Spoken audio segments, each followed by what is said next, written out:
welcome to Cinematrophy. I'm Don Perignon, saving you from getting ripped off. Last year, I did a little segment where I looked back at the toys of yesteryear called Mommy Buy Me That, rekindling some of our fond memories. Unfortunately, I didn't include too many girls' toys. I included 3. So this time around, I'm going to try and include more than that. God, who am I kidding? When it comes to girls' toys, they ain't got shit worth talking about. Unacceptable! What the hell, Cat? I am not Cat. I'm her evil twin. Evil twin?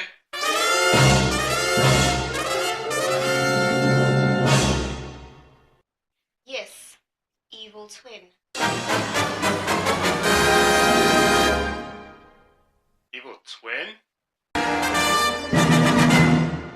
Yes, evil twin.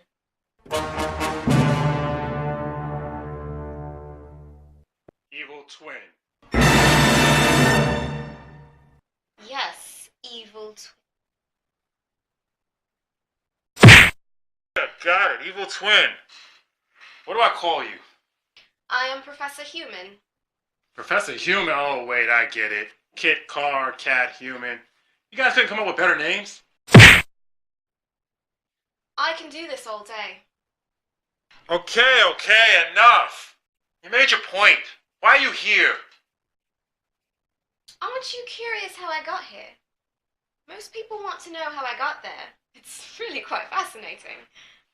I stopped asking that question 2 years ago. Apparently this place is Grand Central for weirdos. Well then, I'm here because of your claim that there were no good toys for girls. There were plenty. You just weren't looking hard enough. And I'm sticking around to make sure that you do. Do I have a choice? R2, roll the intro.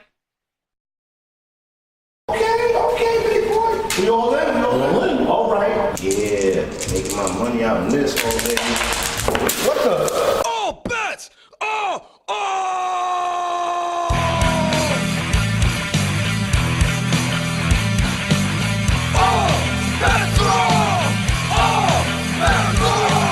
What the fuck did you think? What the hell I was going to do? Every time I stand in front of you. So you don't have disrespect. How far can you take that bullshit? Now it's time to get this shit on. Oh, that's wrong. Oh, that's wrong. Oh, that's wrong. Oh, that's wrong.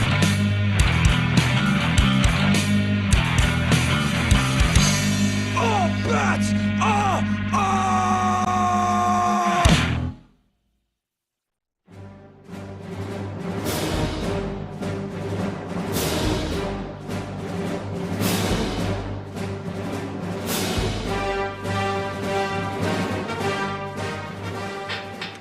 Well, can we at least start with a boy's toy? I feel I've earned it. I don't see why not. Bumbling Boxing is a little portable boxing game that's made by And crank out a Formula One race car in a Mattel's new. Nursery baby, when you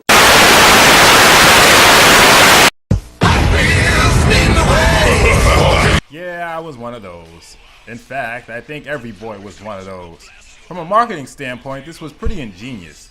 Boys like cars, so why not sell them small cars? From a playing standpoint, they were pretty fucking lame.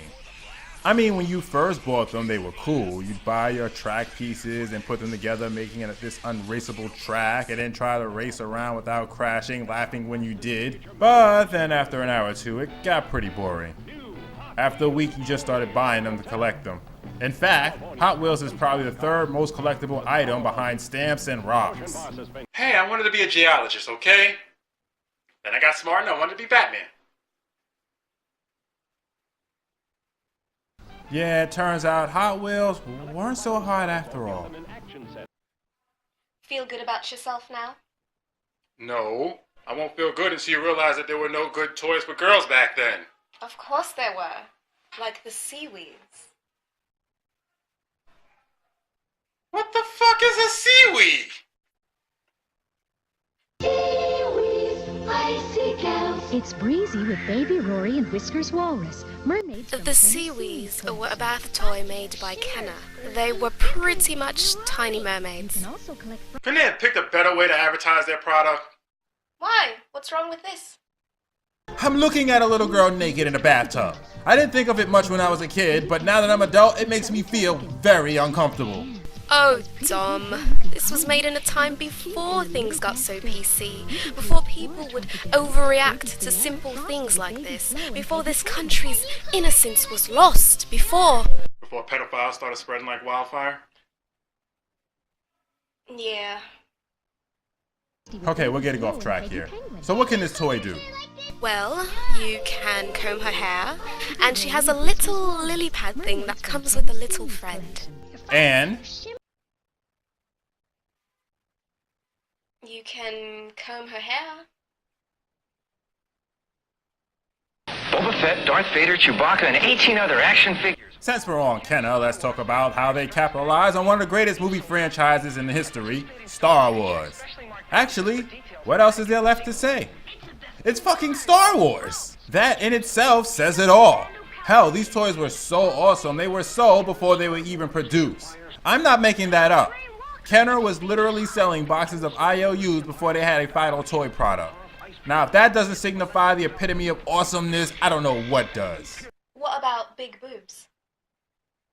Well, yes. Big boobs is the epitome of awesomeness to a straight guy like myself. But to a child, it was Star Wars. Well, what if the child's an infant? Big boobs would mean more food, so wouldn't that be the epitome of awesomeness to them? Just go to the next toy. Look, new gem, new rock and curl gem. You see the greatest look and most incredible hair. Now, this was one of those rare toys for girls that was kinda cool. It had the same basic concept as most of their toys, but at least this one had a backstory. The toy was based on a cartoon series about a girl leading a double life as a pop star named Gem. Gem and her band, the Holograms, would get into all sorts of adventures thanks to their rivals, the Misfits, who, now that I think about it, were homicidal maniacs attempting to steal Gem and the Holograms' gigs by trying to kill them every episode. So you used to watch the show too? What? What? No. What? Why would I watch that? that was a girls' cartoon. Anyway, eventually they would branch out from dolls to other toys for girls like makeup, jewelry, and even small articles of clothing, making this girl toy line truly, truly outrageous. Okay, we need to switch this estrogen to testosterone. And nothing says testosterone like death, war, and aliens. I'm talking about Robotech. Robo what? The battle pods are coming, so you'd better beware. Free-Tie and his battle pods are everywhere. Robotech was a cartoon series in the 80s that was not only highly successful, but way ahead of its time. It's centered around a war between humans and aliens using mostly giant robots. I'm not going to go into the history of the show because we're here to talk about the toy line, which was fucking awesome. Not only did you have cool looking aliens to play with, but transforming planes and soldiers to put in them. They even made the ones where the motorcycles became part of the soldiers' body armor. The best part was you got what you saw on the show. The soldiers could fit in the planes and the bikes could attach to the soldiers. It was like some mad genius combined G.I. Joe and Transformers, creating every young boy's wet dream. Of course, that was impossible since all these came out around the same time. But still, the show was so awesome they even marketed it towards girls with the ladies of Robotech.